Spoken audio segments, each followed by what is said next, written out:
Welcome to Shaping the Basin, the podcast where we talk to the change makers here in Klamath Basin. I am here with Mike Angeli. If you've been down to the Ledge downtown, you've probably seen him. He sometimes plays Father Christmas. I've seen him out cleaning up graffiti, and he is the newest city council member as well. So thank you for joining me today. Oh, it's a pleasure. Good morning. Thank you. Let's just get started. I know you didn't start your career as a business owner. So what prompted you to open the Ledge? Well, I had actually had outdoor recreation stores in Southern California for many years. So dating myself, it goes back to about 40 years now, since 1985. And in my old career, I needed some stress relief, and what really helped me with that was mountaineering, and I needed a way to be able to pay for my equipment. So that's how it started out. It was pretty expensive, and I found that it was a much more pleasurable way to meet with people. Everybody wanted something nice, wanted to find recreation and fun. And so the stress levels of the other career led to this as a stress reduction. Okay. So it was great. Mountaineering. What's the tallest mountain you've ever Not climbed? tall enough, unfortunately. Not tall enough. Yeah. You've not done like Everest? No. About 14,500 feet is as high as I've gone. Had opportunities that I've missed, unfortunately. Everest was on the goal by 35, but missed that opportunity, and it's kind of expensive. So, yeah. Do you have a mountain that's on your bucket list? Not anymore. Just whatever I can get into, whatever I can get on. That's what I want to do. Okay. So you were in Southern Oregon. You had a stressful career. You were doing this as a side. What brought you to Klamath? Well, I actually have a family on my mother's side that were in Klamath going back to the early 1900s. So my mother was born and raised here, a graduate of KU in 44, an aunt, graduate KU, I believe, 46. And so great family ties, my grandparents. And I only had one grandparent alive by the time I was born. So she was our focal point, and she lived here in Klamath Falls. She was a teacher at Pelican School and other places going back to the early 1920s. And then my grandfather was the second to last manager of the White Pelican Hotel back in the early 1920s. And then he went on to become the director of the county poor farms in the area up until he passed in 1952, all through World War II. And it's quite a unique history there. That's pretty cool. And it's interesting that was it your great-grandfather, did you say, was the White Pelican, or your grandfather? Mm-hmm. Pretty interesting that was also downtown, and now you're downtown. Right. So what's it been like being in the downtown area? What's it like owning a business in downtown? When I really wanted to reopen my business up here 22 years ago now, I wanted it to be in a downtown corridor because it's always the heart of all business. And it's really where people look first. And it's always got the history, the buildings and everything else. And then I knew that my grandfather's history was right down here. And I could feel that with all the people that I knew. Downtown is really the coolest place to be, especially if you enjoy history. And it had its points. It was struggling pretty heavily from decades of income loss. And I saw that there was a future here and that we could kind of get it back up and going again. So it was kind of nice having a place that you could be on the ground floor and have an effect on as well, but also have a great place, an affordable place, because at the time it was really the cheapest place to have a store in town. And everybody knows where downtown is. If I would say I'm over at X, Y, or Z on the other side of town, they may not know where that is, but everybody knows where downtown is. Mm-hmm. And some people may not know this, but you were on Main Street, and then you moved over where the climbing gym was for a few years, and now you're back on Main Street. Where did you start on Main? Well, actually, I started exactly where I am right now at 1012 Main. I'm in where the bar used to be for Antonio's Restaurant as a reference point, but my original physical store was 1010 Main, and I would do classes and clinics in 1012 Main where I'm at. So I came full circle. I ended up in 2004, bought the building at 369 South 6th Street, which became my climbing gym, the Yeti's Lair, and then for other businesses that I rented to. And we maintained that for 19 years. And then it's a half city block place. So it was time to sell it, retire from that, and move back onto Main Street, because that's where all the traffic is, the foot traffic, the tourism. Being off where I was before was kind of an island of itself, which was fantastic, but it gets kind of lonely just 2 blocks off Main Street. Mm-hmm. When you think about when you started on Main Street versus now, what changes have you seen in the downtown area? A tremendous amount of changes just in the last 20 years alone. It had stagnated, and then we were moving into the Great Recession at the time, and it really hurt the area. But then we started to see a lot of people get involved. And right around 2008, a bunch of us business owners came together and really wanted to stabilize downtown so we didn't lose it any further. And we did. And we formed an organization, the Klamath Falls Downtown Association. And we came together and started pulling people and places in the city involved into it. And we started getting occupancy, places getting filled up. And in that 20 years time, if you could go back and look at pictures all through that, you could see it's an amazing amount of just beautiful changes, artwork, landscaping, businesses, a wide variety of businesses, and a strategic plan for downtown for the next 20 years. Where do you see it going in the next 20 years? What do you think the future for downtown is? Well, I think the future for downtown is the expansion of that vibrancy throughout the rest of the south suburbs and everywhere else in town. So the heart of downtowns are the heart of cities. And when they do well, the rest does well, and it takes time for it to expand out. So I see that expanding out further, and potentially other districts in like East Main becoming a little more vibrant. And I know there's some efforts there, and some other pockets. Maybe we'll have a little artsy district, maybe a little more brewery and interest kind of things and places like that. But I think the advantage we have is that the community always grows slower in Klamath because we're isolated. We always get hit later and slower by recessions and things like that. So we're more resilient. We're extremely resilient. And that's what I learned from my grandparents about this area. And so I think we're going to grow appropriately and not have urban sprawl like Bend, like Ashland, like Medford, Southern Cal. Urban sprawl takes over and it just goes crazy. There are some bad things to it not growing quickly. Sometimes we lose opportunities. But with that also come a lot of things that can really be detrimental to the community. And we can stand back and realize, well, maybe that's not the best fit for our area. And so I think we're going to slowly grow the way we want it to be. And everybody's so involved here that if there is an idea or a contention, we can all work it out instead of turning it into a big mess. Mm-hmm. That's one of my favorite things about the community too. I love that I moved here and it felt like I could get involved and make a difference. I think sometimes when you're in a big city, you feel like you're getting lost in the shuffle a little bit. Truly. And I don't feel that here. So speaking of that, you have gotten very involved. You don't just run a business.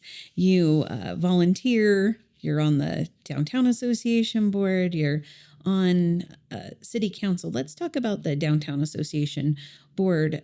Why do you think it's important for people to serve on boards? Well, the one thing that I learned, especially when I moved up here eons ago, since I'm Father Christmas, that's a long time. However, giving back to your community is truly what makes your business grow, gets you involved in with everybody. You learn about the history, what the needs are of the community. And I'm a firm believer that if you give more, it's just like giving gifts at Christmas or whenever. If you give more, you get so much more in return, whether you want to call it karma or just goodwill or whatever. One, it's very fulfilling by getting on boards and then getting things done. But two, I've seen it in the time that I've been in business. by giving and helping out with little things, it comes back tenfold and helps me out with my business. It helps me out in life. And honestly, I can say this, and I'm going to kind of segue back in about 2005, 2006, my daughter, when she was really young, had gotten gravely ill and almost passed away from a heart condition. And just having that slight interaction at that short period of time that I had with my business being new, it's the one thing that saved me and kept me from moving out of the area, was the involvement of everybody in the boards I was active in, and the sharing and caring of those people that I had relationships with. I would have had to have picked up and gone back to my old career that I retired from and moved back down to Southern California for affordability and care. But because everybody came together so well, so quickly, that I didn't have that need, and I could stay where I needed to be, and I made greater friendships. And that directly came from involvement in groups and other organizations, Kiwanis International, Rotary, and all these other boards that I had sat on at the time, to Boy Scouts. I was on the board for that as well. So I had all these connections that really, by me giving a little there, they came back in again tenfold.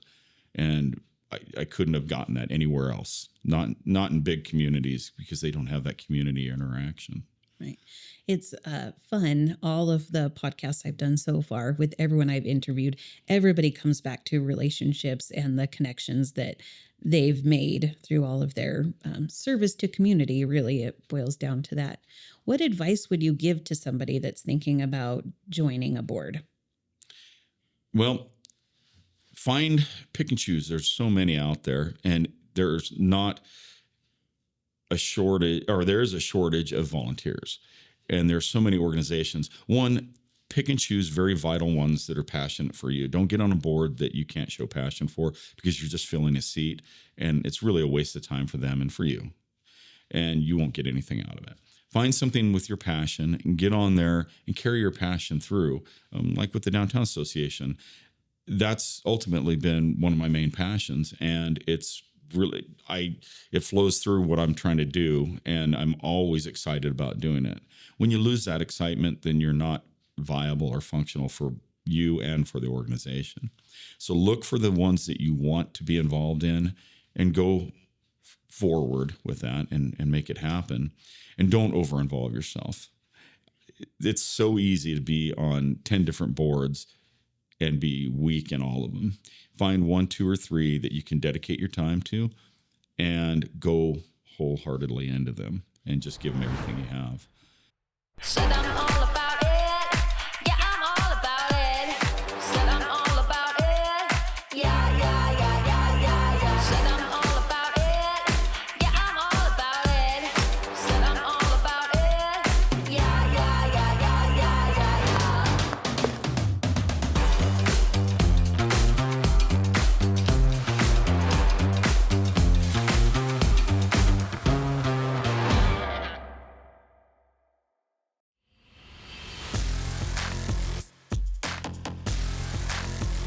If a picture says 1,000 words, imagine the story. 24 frames a second can tell about your business. 40 Deuce Films. You're running a busy business. You're serving on the Downtown Association board, and then you decided to throw your hat in the ring and run for office. Congratulations. Well, thank you. What made you want to put some effort into that? As busy as you are, what made you want to be a council member? Well, ultimately, it's timing, and the timing was perfect. I was at a place where I didn't serve on a bunch of different boards, very specific boards, and I spent a lot of that time of my life up in my last multiple decades gleaning information from folks locally, from abroad. And it was at the point where I felt that I had good information to give proper guidance and leadership when I needed to. And I wasn't immature at this point to be able to handle some of the bigger issues that could come up. And then being in a spot in the city, the councils are based on the wards, and this position came up and open. So it hadn't been open for a while. So the timing was perfect. I had a position that I could run for, one that would afford me time that wasn't too overly involved.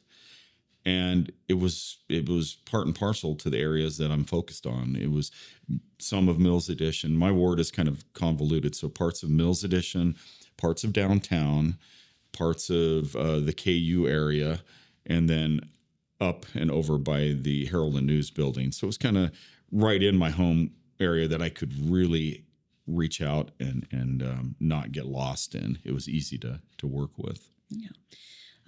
When I'm talking to people, one of the things that holds people back is feeling like they don't have time. And so back to all those things that you're doing, how do you make time? How do you do everything you're doing? That's tough because the most important and valuable commodity is time. Money comes and goes, things come and go, time goes so quickly and you can never grasp it. So trying to schedule as good as possible, but there's always conflicts with that. I always have time that I can move into things and get them dialed in really well. And then with my business being where it is downtown, it works greatly for me. So if somebody wants to reach out to me, they can find me there. That's my office. I live there more than I live at my own home. So I can always make time in my day. I just have to manage it better. And I learned those skills back in law enforcement when I was back in that case management, because it's just daunting how that can go. So that truly helped me in where I'm at right now. Well, thank you for finding the time for all of that. I'm going to bring it back to the outdoors a little bit. Oh, yes. I remember, about 17 years ago is when I started at the chamber, and we used to sit around and have these conversations about how we were going to bring in people to the community and what we needed to become. And a lot of conversation back then was about we needed a mall and we needed better shopping. And I remember there was a gentleman named Gordon Ross actually on that. Yes. And he said we should quit trying to become and instead attract the people that would want to come here. And the conversation was about the outdoors. Do you think that more people are embracing the beauty of the outdoors here in Klamath? This is a fantastic question because it's one I can speak from the heart on, because I've been working on this for the 22 years that I've been open. We have a gem that has never been touched, and it's just starting to be roughly cut right now. Finally, we have a lot of people coming together and a lot of organizations coming together to start polishing this gem that we have. We've got everything that you would want in the outdoors. That's one of the reasons I came up here, because there's water, there's mountains, there's desert, there's ocean, and we're in central proximity to it all. And it hasn't been defiled yet. It hasn't been overworked or it's just completely unused. Good example of that. A couple of years ago, I had a family from Switzerland that came here. Very affluent family that was touring this area. And we've been getting a lot of, with all the organizations, with yourself as well, drawing a lot of people in from bigger areas for tourism and outdoor tourism. So it's been fantastic. And we're just starting to get somewhere with it. But this family came to me, and at the time I was renting canoes, and they said, "You have such a beautiful lake, and it's so big, bigger than anything we've got in Switzerland, but there's nobody on it. Is it dead? Is it dangerous?" And the rumor mill, unfortunately, is one of the things that kills us. We perpetuate it ourselves. We're our worst enemies in that. And so we perpetuate this statement that the water's bad here. It's dangerous. It's got deadly algae in it. It's got this, that, and the other. It's actually some of the cleanest, safest water you could paddle, swim, or do anything in 99% of the time. Even Lake Tahoe has toxic algae in it when the temperature gets right. So we need to stop doing that. We need to stop stabbing ourselves in the back. And we need to make sure that people understand that we've got a gem that you can sail in, you can swim in, you can kayak in, you can scuba dive in. There's all these things you can do here, and start utilizing it and stop perpetuating rumors. But this Swiss family, we went up to Rocky Point. They wanted to go see what it was like. And we had 2 kayaks and 2 canoes. And we went out on the water, and it was ethereal. The weather was perfect. Everything was perfect. And as we're paddling along, in between our canoes was a red band rainbow, a native rainbow trout of this area that was probably a good 22, 24 inches long. I mean, it's almost a salmon in size. And it's swimming between our boats.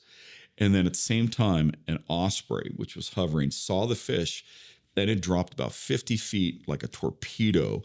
And it went swimming in the water after this fish. And it did that for a full hour. The fish stayed between us, and the bird would chase it, miss it, take off. So they had an epic natural thing go on there. And the fish never got caught, but he stayed with us in the shadows of the boat. And these people went away totally just enthralled by what Klamath has. And I would say most people that I know here in Klamath have never seen anything like that. And it's amazing, too, how many people have never been to Crater Lake that are native or that have lived here. Unbelievable how many people I hear. So my recommendation is get out and see your outdoors that you have here. Always find the things you have before you move away. Then you regret not seeing those things. So along those, I love that story. I say sometimes if you're feeling bad about Klamath, go find someone that's here visiting and you'll have a completely different perspective. They come in this visitor center and they talk about how beautiful it is here. And then I can talk to a local and they're complaining about it. So I love that. But getting out, if there was, what's your favorite trail around here? If you were going to tell someone brand new wanted to get out, where would you send them? Well, it depends on the time of year, truly. So if it's in the winter, get some snowshoes or get some cross-country skis. Go up to the Cascades over here where Lake of the Woods is, Brown Mountain, Mount McLaughlin. And there are great trails that you can go in and break on. If you really want to keep it simple, you can go play for the day and then go back to Lake of the Woods Resort and warm up and have everything. If you really want to push it, there are warming huts, cabins on Brown Mountain, on Mount McLaughlin that you can go to, and you can snowshoe in maybe 1.5 miles, 2 miles. And they have wood stoves with firewood in there. So you can actually warm up and have a whole outdoor experience in the winter that way. So those trails right in there would be fantastic during the winter. During the summer, get out on the Pacific Crest Trail. We're a midpoint for it. And it is one of the best things on the West Coast. There's in late summer, there's huckleberries that you can go harvest. There's lakes, there's waters, there's mountains, there's forests. It's absolutely gorgeous. So that's one of my favorite places that you can go to, and anybody can get to it. Literally, some of those places even are wheelchair accessible because the trails are wide enough and clean enough. Now, we've had some issues with trees dropping and keeping the trails open because it's so much with wind and fire and things like that. But they're still very accessible to most people. I love that. And they could probably come and talk to you if they want to know which ones are. I'm always spewing information. Yeah. I like to think of myself as an ambassador for the community because of my passion for it. And I'm always giving people, yesterday, case in point, a whole group from Southern California were up here and they wanted to know what to do. I spent 15 minutes yammering to them about it and gave them tons of ideas. So I'm always open for that. All right. And really quickly, if you were going to tell a brand new kayaker one place to go, where would you send them? Right down here to Lake Ewana, because it's a beautiful lake. It's underutilized and people just have bad ideas about it, but it's perfect because as soon as you get on the water, even though it's right in the heart of downtown, once you start to paddle away from the shore, you're in your own wilderness. Everything disappears and you get to see all the wilds, even though the freeway's right here. So Lake Ewana is a great place to learn. And I think you might have some experience with that. I do. Actually, you taught me to kayak on Lake Ewana. And nice. And my son, you took my Leadership Klamath group kayaking. That's right. And my son was out of school. He was 5. And you let him on a kayak, and it was a great time. So I actually tell people that when I take them on a tour. Oh, nice. I appreciate that. Thank you. Just wrapping up, I have 3 really quick. Oh, I have one question actually from the internet. We asked our followers for a question, and 2 questions for you. One person wanted to know what marketing has worked best for you. That's a tough one because it's changed, especially in the last 5 years.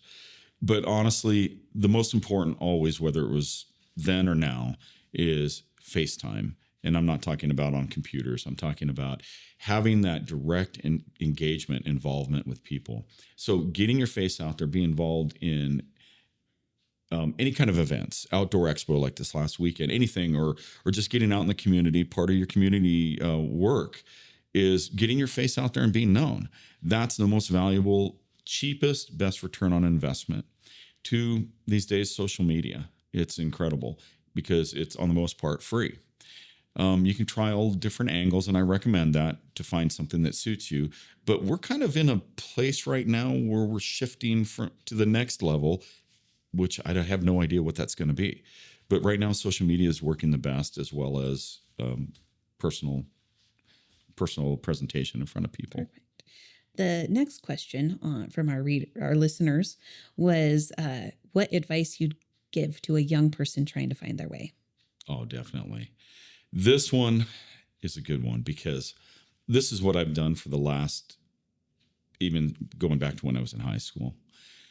Always surround yourself by knowledge, by people. When I moved up to this community, I wasn't new to this community, but I was. There were a lot of people that I needed to meet. So I ingrained myself with a lot of folks in, say, in Elks or in Kiwanis, a lot of people with institutional knowledge about the community and that were really great people that had history. I hung out with people that were 40, 50 years older than me, and I gleaned their knowledge while it was still available. So that is the biggest thing that's helped me, and I'd recommend to anybody young. Surround yourself with people that have long historical knowledge and absorb like a sponge what they have. And that will guide you. You'll learn great leadership from them. You'll learn humility from them, and you'll learn about where you're at and maybe a better way of doing things than what you think you know. I love that advice. Thank you. All right, 3 rapid fire questions. They're supposed to be quick while we end up. If I gave you $250,000 to make a difference in this community by the end of the day, what would you do with it? Oh my gosh. I would go through and do probably some types of small business loans to people after interviewing them really quickly and people that I would know to get certain places filled up and certain projects moving. Because if they get moving, it ultimately benefits me too. So I think that would probably be the best. Okay. If you were to describe your leadership style as a movie or TV character, who would it be? Oh my goodness. Oh, there's too many movies and too many characters. That's a hard one. A mix between Anthony Hopkins, but not in the serial killer series. No, but in some of his things, Anthony Hopkins and John Wayne blended together, because that came down from my father, who was a very good leader and a great man. And Anthony Hopkins plays really, really good, decisive roles all through his career. So I think movies that they've put together, minus Silence of the Lambs, would be a good example of that. Fantastic. All right, last question. If you're going to put something on a billboard in Klamath, what would it say? We're a great place to come to and kick your feet up. So why don't you hang out with us and we'll show you the world from Klamath. Perfect. Thank you for your time today. My pleasure. Thank you to our sponsors, Running Y Resort and 40 Deuce Films.